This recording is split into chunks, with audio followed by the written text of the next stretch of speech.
Welcome back. The calendar has hit the halfway point for 2025, and that means it's time for the June edition of 20 Before 20, our podcast where simply we spend 20 minutes getting to know an artist before they come to play 20 Front Street in downtown Lake Orion. My name is Kevin Bessert. I'm part of the team here at 20 Front Street, and I'm excited about this month's conversation because it's will be first-timers to 20 Front Street, which always gets me excited, and that is our guests Becky and Nathan Bliss, better known as the alt Americana trio Barnaby Bright. Nathan, Becky, thanks for taking the time to join us. Thank you so much for having us.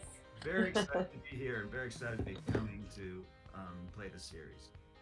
Well, I want to get into the music and more about your guys' history, but I want to start with the name, Barnaby Bright, because that always intrigued me. And then I did a little research before our conversation, and I found out that Barnaby Bright is a medieval term for the summer solstice, correct?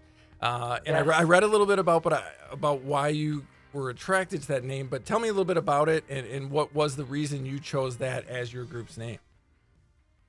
Nathan, take it away. All right, well, I was just rummaging through an old used bookstore and I found this dictionary of fables and phrases and just opened it up and landed right on Barnaby Bright. And I saw that it was another name for the summer solstice, or the longest day of the year. And I thought, oh, that's cool. Becky and I had been looking for a band name. I liked the alliteration, the B and the B, Becky Bliss, Barnaby Bright. Mentioned it to Becky, said, hey, we'd have our own day. This could be really cool. I was like, yeah, I really love it. And then we started talking more about it. Like, but it doesn't make a lot of sense because people are going to hear your incredible voice, beautiful female voice, and think this doesn't sound like a Barnaby. So we said, yeah, that's confusing. Well, maybe we'll use it on something else someday. Rejected the name. And then go to sleep that night, and I have one of the most vivid dreams of my entire life. Bob Marley is hovering over our bed, right up to my face, and he's smoking a funny-looking cigarette. And takes a puff, and he says, "Nathan, Barnaby Bright, that's a good name, man." So I joked awake, told Becky, "Well, we got to go with that name because Bob Marley just told me it's a good name," and so we are Barnaby Bright forever and after.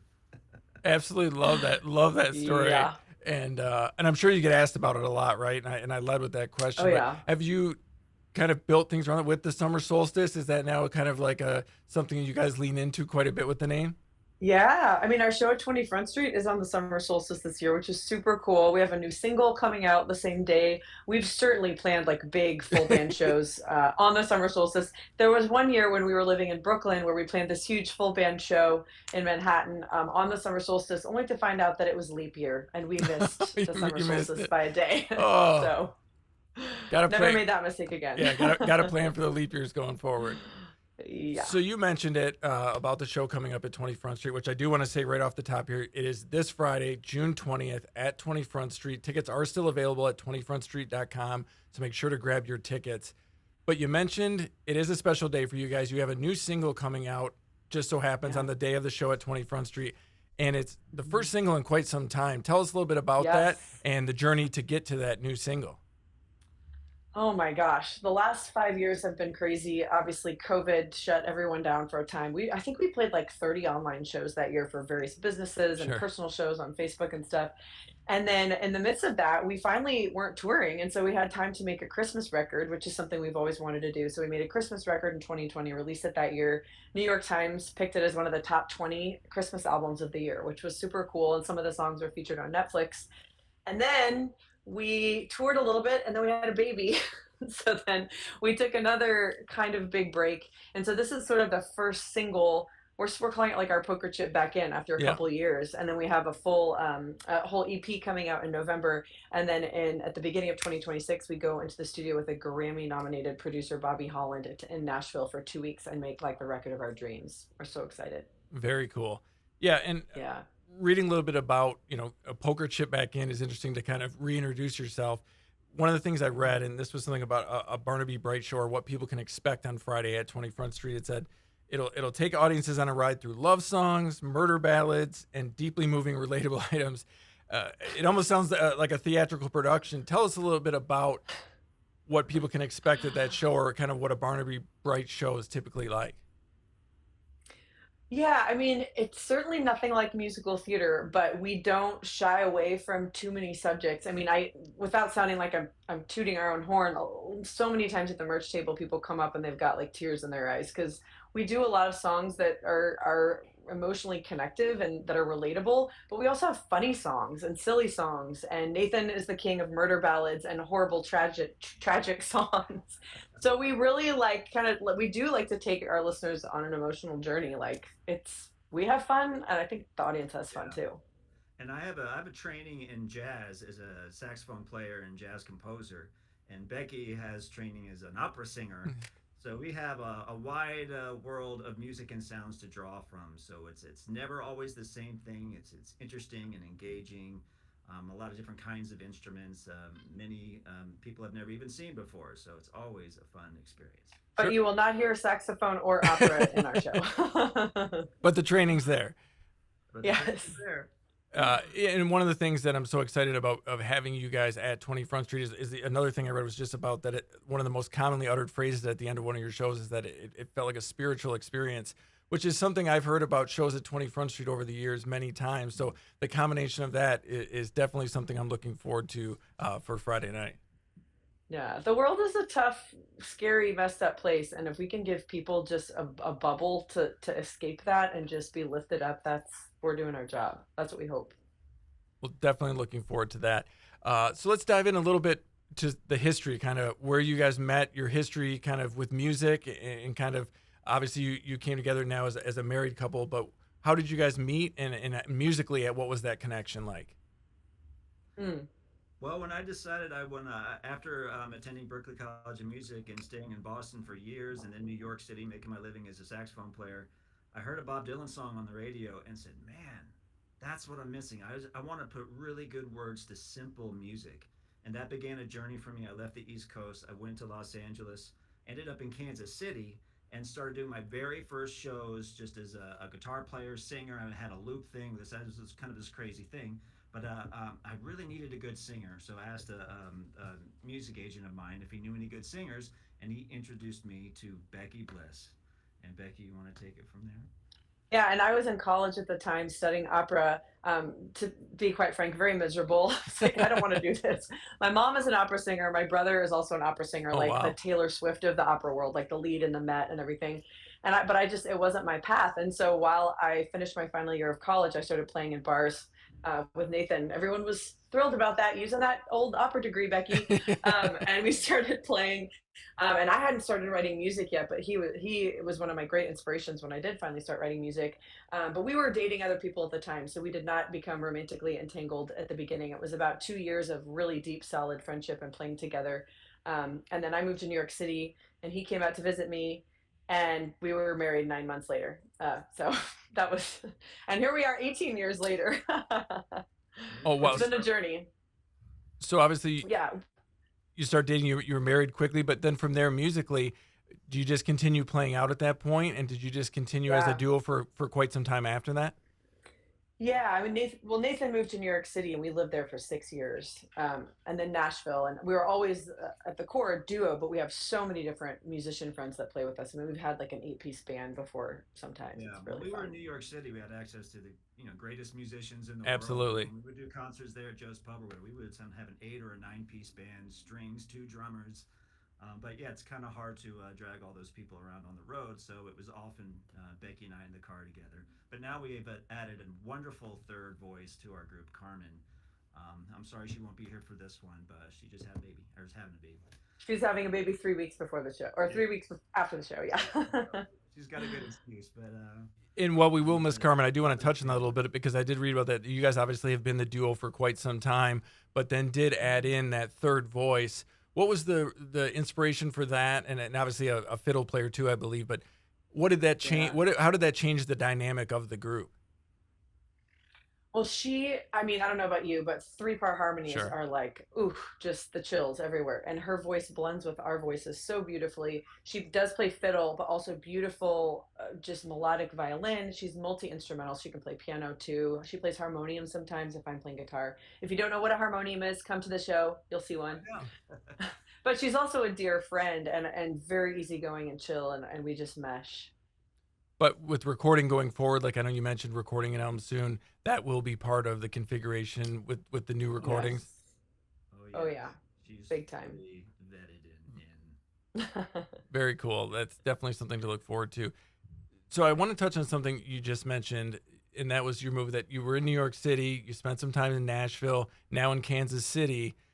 Talk to me a little bit about just kind of the difference. Obviously, you mentioned in New York, you have access to all the players. Then you go to Nashville, which everyone knows about Nashville, and now in Kansas City. How have those each kind of separately shaped your musical sound Mm. in the different living in those three different markets? Oh, that is such a good question. Nathan, do you want to take that or want me to start? You go ahead. Yeah. Well, I think in terms of, I think shaping us, I think no matter where we have lived, that's just sort of been a constant. Like we're inspired, but we're by what we're inspired by. And living in Nashville, just any night of the week to go out and hear the best music. I mean, your series is incredible, and so many of our friends have played it. Our managers like, this is my favorite series. You guys got to play this. Like Liz Longley, The Unfables, Caleb Hawley, Brian Dunn. These are all our peers and our dear friends, and just being in those places with that incredible energy of just the most amazing songwriters in the world, it just always makes you want to up the ante. You can Elevate, yeah. always be better.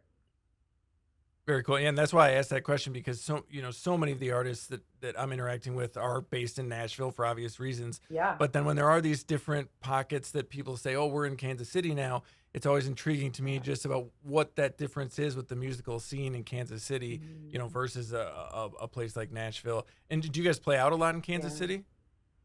We do. We try not to oversaturate ourselves, but several times a year we'll do like a trio show, a full band show, a duo thing. We usually do a big Christmas show.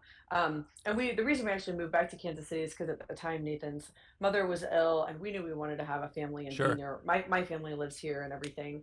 And it doesn't have the same. I mean, nothing can beat Nashville. It doesn't have that energy, but it's a nice hub to get to places easily. I mean, we're literally smack dab in the middle of the United States.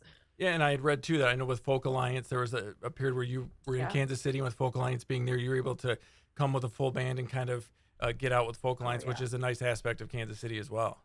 Yeah. Very much so. Yeah. Save some money. Sure. So obviously, as the duo, been around for and out on the road for many many years. You've opened for acts like Nora Jones and the Lumineers. Just talk a little bit about that journey, I guess. Of if you guys have obviously been Mm. you know out there doing it for quite some time. Just what that journey's been like as kind of an independent artist and kind of watching the music industry change over the years. Yeah. Oh my How it's gosh. changed. I mean, the first record in 2009, like iPhones were new back then. Sure. And streaming wasn't happening. And so much change, dizzying amount of change in people in the industry. But at the end of the day, a good song is a good song. A compelling lyric is a compelling lyric, and music that just creates a house of mood and vibe and wonder is eternal and timeless. So we just kind of navigate the changes the best we can. Of course, going from 99 cents per download to fractions of a penny per stream hit the wallet in Whew. a real way. But the music is the same. A good song is a good song, and that's what we're always chasing. And we've driven hundreds of thousands of miles, traveled all over the country, Europe, all over the place, and met amazing people everywhere. We have family in little pockets all over this world. Um, and what has brought us there has always been the music, the songs. The songs that we write that touch people. That's just been our guiding light, and we Yeah. just continue to follow to this day. And that's And trying to adjust to the social media landscape has probably been the biggest challenge for us. I mean, I post a lot, but it's hard to feel like the pressure, like you can never oh relax. You're constantly having to promote and put content out. I talk to artists about that all the time, and as a venue owner, you feel the same way. But it's a constant Mm. show promotion, which is part of the reason we launched this podcast was just to create some original content that kind of breaks from the norm of just constant show promotion one after Yes. another. And so I definitely feel that when you talk about the pressures of social media that everyone in the industry faces, right? Yes. But along that journey, is there anything? Would you say was it some of those opening slots for some larger artists, or was it the recognition of the Christmas album by the New York Times? Was there Mm. something you'd point to that you felt kind of started to maybe gain some more momentum than others? Yeah, I would definitely say that our song "Don't Look Down" took the grand prize at the New York Song Circle competition, which gave us a beautiful guitar and enough money to actually buy a proper touring vehicle. And the That's song that important. Nathan wrote, yeah, it was huge. We were driving an unair-conditioned two-door Chevy Cavalier, so That was changed our lives. But and that it was really cool too because the song that won actually tells the story of Nathan's journey leaving kind of the jazz world behind and going out on a limb on this soul singer songwriter journey. And so that was huge confirmation for us. Just like the first kind of stepping stone along the way. Very, very cool. And now as we kind of push into the new music, like you said, there's been this break, but now you're going to head into the studio. Is there anything specific that is going to be new per se as far as Barnaby Bright's concerned, or is it going to be kind of more the same with some new songs? I think the biggest change is that I produced all of our records up to this point, and now Bobby Holland is producing our Yeah. record. That is huge, and it's such a game changer for us. And now we can just focus on writing great songs, Yeah. delivering meaningful performances, and not have to try to do the dance where, oh, I need to adjust the mic, hold on, da da da. Yeah. This is a game changer. And the access to arrangers and orchestrators and amazing musicians that Bobby has. He's also the premier Atmos mixer in the United States, which is an Oh, immersive kind of technology where you're just in the room and you just feel like you're in the middle of this thing. And like he's the guy that does that better than probably anybody.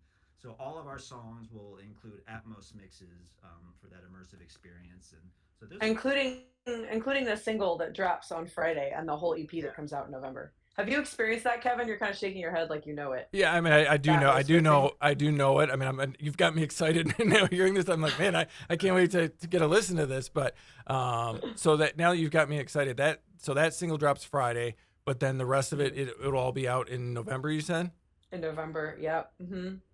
very, very yeah. And cool. these are songs that we produced that we have gone back and done the immersive mixes, or Bobby has. But when Yeah. we go in the top of the next year to record with Bobby, they will all be recorded for this medium as well. So there'll be 19 or whatever microphones it is all around the world to give access to that sense of depth in the recording, which is just Like our Christmas album, we were recording in July and we had to turn off the air conditioning in the house so that it wouldn't be in the recording. So we're like literally in our underwear in the Sure. closet sweating, singing chestnuts roasting on an open whole new some kind experience. of some kind of nuts are roasting. Well, yeah, yeah, yeah. And it's Christmas in July, right? That you can still Yeah, that music is still great to listen to, kind of year exactly. round. And the recognition was well deserved that you got for that album. Thank Uh, you. hard to believe, but this 20 minutes always seems to fly by, and I feel like we could Oh talk my forever, but gosh. it's already getting towards the end here. There's a couple of questions I always like to end on. So one of the things I do like to ask, and it's a selfish question, I'll admit, is what music are you listening to right now, or maybe someone you've seen in concert recently, or just something that's inspiring you right now in the music world that is maybe getting heavy Mhm. rotation on your playlist? Maggie Rose. We did a show with her last July, and it was a life-changing experience. That girl can sing, and her band is amazing. And then I always love Madison Cunningham and Maddie Diaz and Chris Stapleton. And the new Just Liz recent. Longley record is fire. It What was is that one? fire. Sorry, Nathan, I missed that. What was The that? new Liz New Longley Liz record. Oh, Longley. yes. I Yeah. mean, that goes without saying. She's our favorite artist in the house and best friend and all of that. But yeah, her new record is unbelievable. New Life. Check it out. She was just at 20 Front Street a few weeks ago and is a veteran at 20 Front Street. So we love Liz, and yes, that is a great new album. So, well, thank you so much for taking the time to do this. We're excited that you will be at 20 Front Street again this week, Friday, June 20th. Tickets are still available at 20frontstreet.com. Please come and check out. It's going to be their single release day. So come and meet them at downtown Lake Orion at 20 Front Street. Nathan, Becky, thanks again for doing this, and safe travels, and we will see you on Friday. See you Thank on Barnaby you. Bright Day. Yes, Yeah, our namesake. the summer solstice, Barnaby Bright Day. Yes. Right. All right, we'll see you then. Thank you, Kevin. Thank you. All Thank right. you, Kevin, so much. Can't Yep. wait to visit. Sounds good. Bye.